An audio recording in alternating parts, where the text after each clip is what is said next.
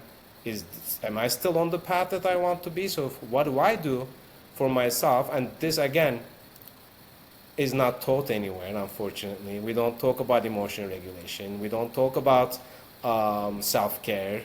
To kids, we don't, we just don't do that. We learn it the hard way, I guess, after burning out, or after making mistakes, or after unintentionally hurting someone by being our worst selves, is what I do. I do at least twice, a month, or at more, or every 2 weeks, or sometimes every week, I have my therapist. So that's something that I had in the last 2-3 years. I think it's a big thing to invest in your mental health. It's as if you're going to the gym. It's longevity associated with that. There's a lot of stigma associated to this. I see this a lot.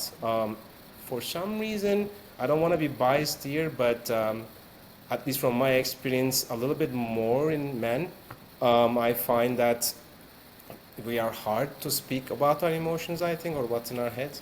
That's, I guess, for another time to talk more about, or people who are interested in gender and its influence on our communication and progress. I do that. I go to the gym 2-3 times a week, and what I do daily is I try to jot down 2-3 words that are positive here and there about, like it's not a gratitude journal, but I would say I like putting my positive feelings when I catch them on a piece of paper. It makes it more solid and tangible, and I think you rewire your brain when you connect the thought to a physical action. And I think that's one of the things I would suggest anyone to do when you're there, especially going through transitions. But definitely not neglect themselves. Focusing, okay, I need to do this. I need to just try to take a breath. Okay, what am I going to do for myself? Is also important. It doesn't mean you're being selfish by spending a little bit of time on yourself. Oh, I think it's the opposite. I think you're actually being a model for others Yeah. when you are. Like, I don't know if you know, but I have a dream that every educator is a coach. Yeah. That every person standing in front of like elementary school aged kids has the skills of coaching, because they can model to children what it means to self-regulate, what it means to ask curious questions, right? Not closed-ended questions, but like the open-ended dialogue that we do in coaching. And acknowledgments, what do they sound like? What are they meant to feel like? So all of that being modeled for kids is, I think, what you're talking about, that absence of teaching in those, the early years, that the children, like I've done work with elementary school aged kids as a coach in classrooms. They are sponges. They are so open to it. It would be wonderful to have that as part of, the teacher's college kind of education. And so, and what you're saying about tying, a positive thought to an action, it's, we talk about the power of language in our programs, and it's that simple act of mindfulness to acknowledge, because we know that our brains are wired in a negative, bias, right? We tend to notice more negativity than positivity. I'm guilty of that too. I need to do the work to put the positive in front of me. And I really appreciate that you're saying, that this is part of the work of how we become intentional about what we want and who we are and how we show up. Yeah. And that intentionality is a big part of coaching as well, right? Yeah. So for you then, what's your hope? What's your vision? Yeah, thank you for basically just sharing your hope that every teacher has the skills of a coach as well. That is definitely like a wonderful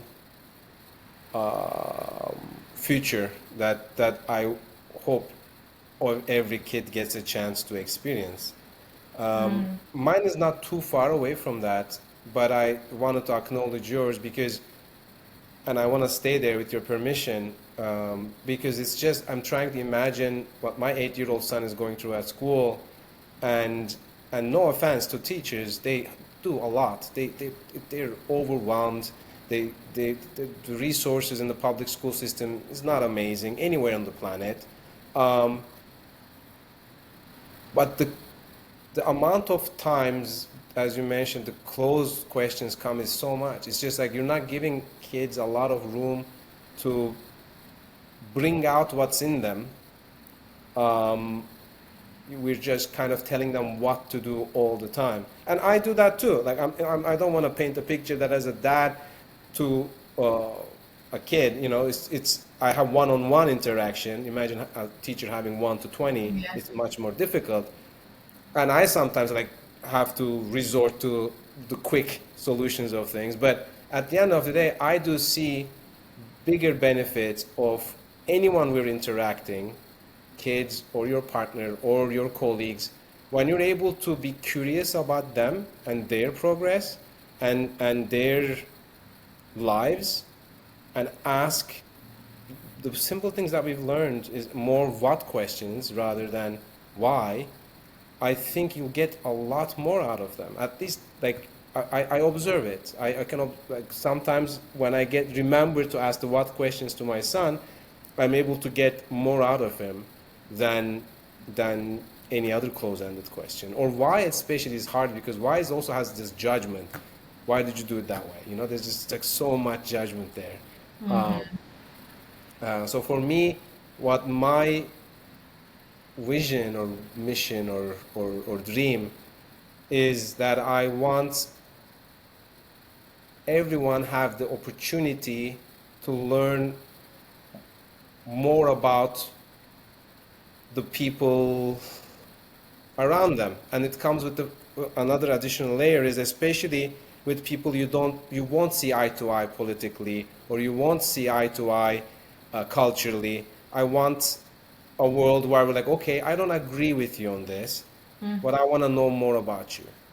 Because I see a lot of polarity, I see a lot of unnecessary arguments, fights, wars, so much effort spent on trying to prove each other that we're better than one another, but we don't go into asking those questions about trying to understand the other one's side. And even if you don't agree, just stay there, just stay at the fact that, okay, we're not going to agree, that's fine, but I still believe in your right to exist, and I'm happy that you exist because you push me to come up with other ideas or other potential solutions. I would never want you to cease to exist just because you're different.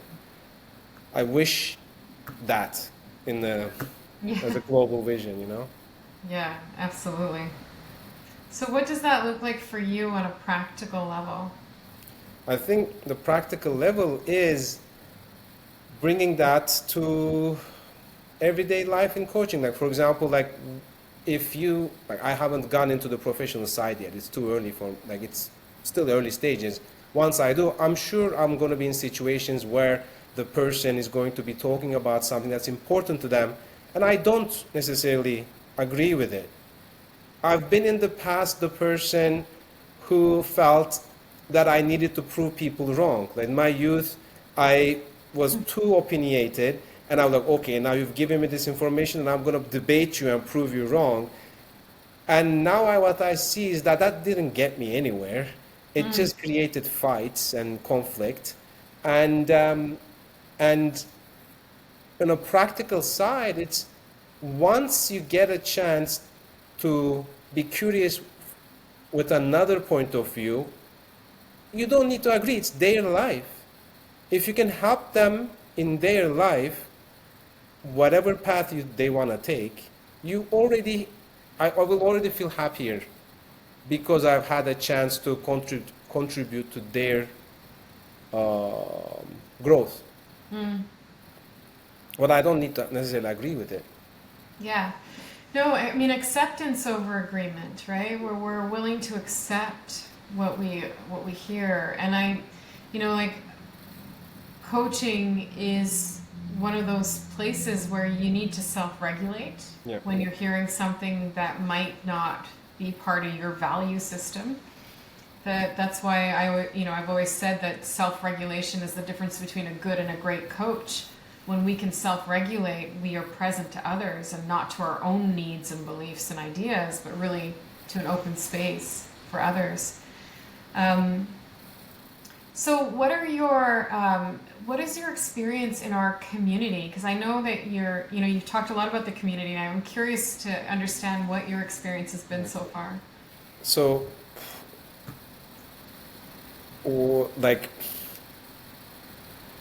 I'm having difficulty finding the right word because it's just so positive, and I don't want to do injustice to it by using very traditional or generic words. It felt like a blanket, I would say. Warm, cozy, accepting, and it's just there was the people in it, from the teaching side of it, the technical support side of it, the admin side, and the community itself, where the learners themselves were so open and to share their struggles and also their accomplishments, but not in that's the subtle thing. It's not that's, I think, the beauty of it. I've been able to do this, and here's how I did it, and it's shared. So, and you feel as if you're not in a competition with these people. You, as a whole community, we're here to serve. And if somebody's able to serve, and their serving journey is a few years or months ahead of you, that's okay, you know. It doesn't come with this. That's why it's very unique in a sense that with most of my, at least from my own learning experience, there's always grades, there's always rankings, you know. So it felt really nice that it's not about that, it's collectively how we can help each other. And hats off as well, because you also created these environments where people can do the exchanges with each other, you know, reach out to one another outside of their cohorts. So, so that really creates a multitude of learning opportunities. And not only, for example, life and wellness coaches are learning from life and wellness, and executive coaches are learning from executive coaches. It's just intermingled.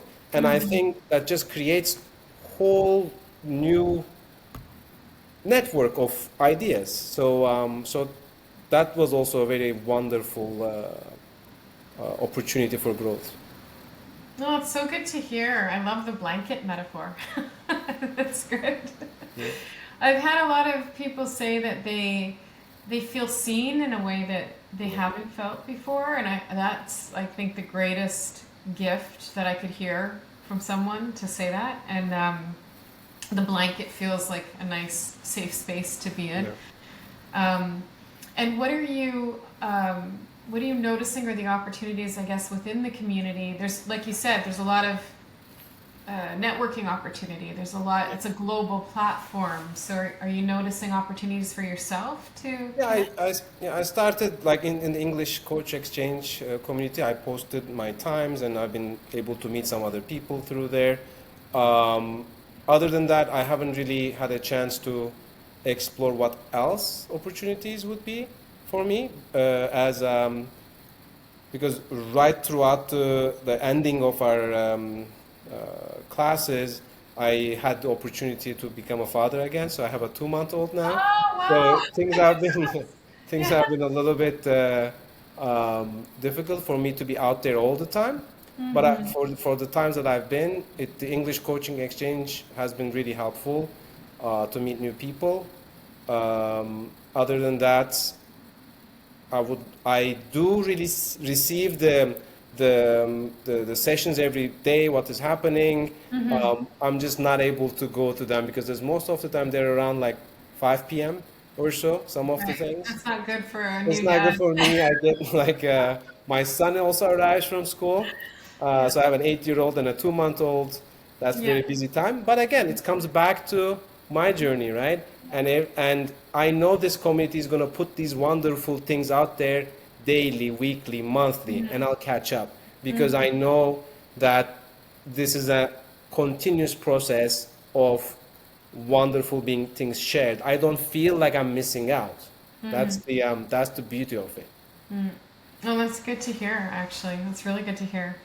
And if there was one thing that you could share that you were surprised by in your own learning or in your own journey, was there one thing that stood out from the coaching that you surprised you?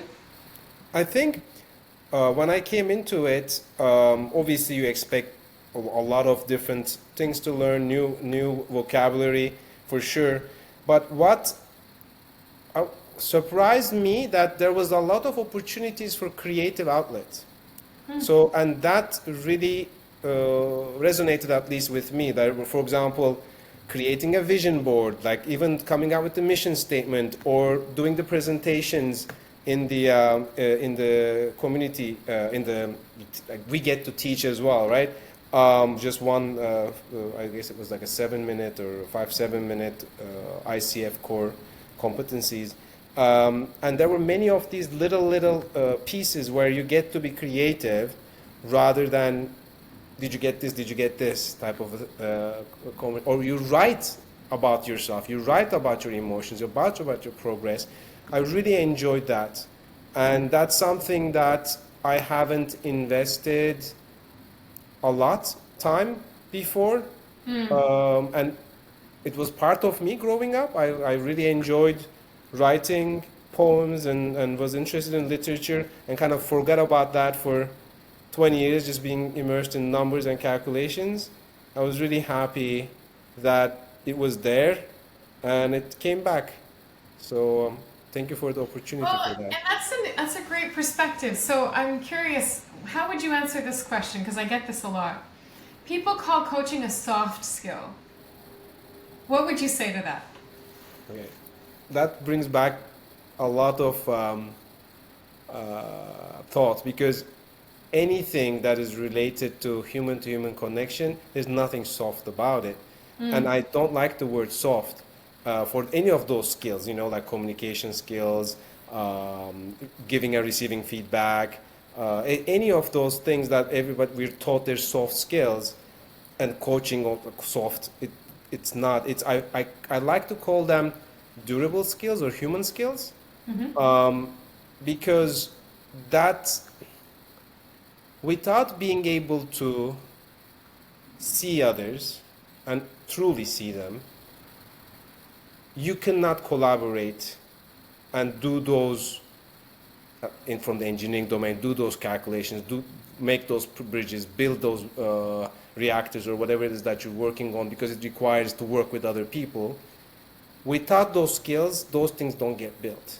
So I don't think there is anything soft about that. And especially in coaching too, people in leadership roles are, how I see leadership roles, at least for me, is you lead by pushing people up. You don't grab them and show or push them into things. You really have to lift them up. So coaching allows the possibility of empowering and lifting people up. Yeah, I love your perspective, and especially as somebody who's in, background as in numbers, as an engineer, it's nice to hear that, because I agree with you. I think that if we don't approach this work with seriousness and with the appreciation for what it is, which is that human connection piece, I think that's it's a missed opportunity. Yeah.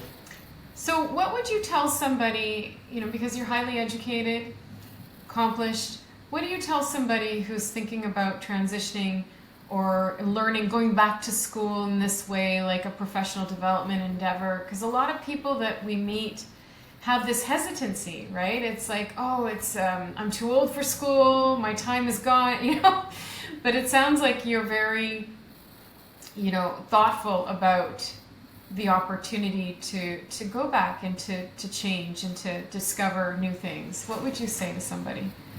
What I would say is,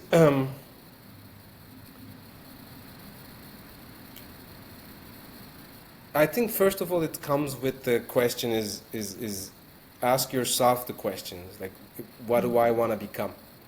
And if the answer is whatever, in anything, like I want to, it's not only about coaching, right? It's about knowing who you are and where you want to be.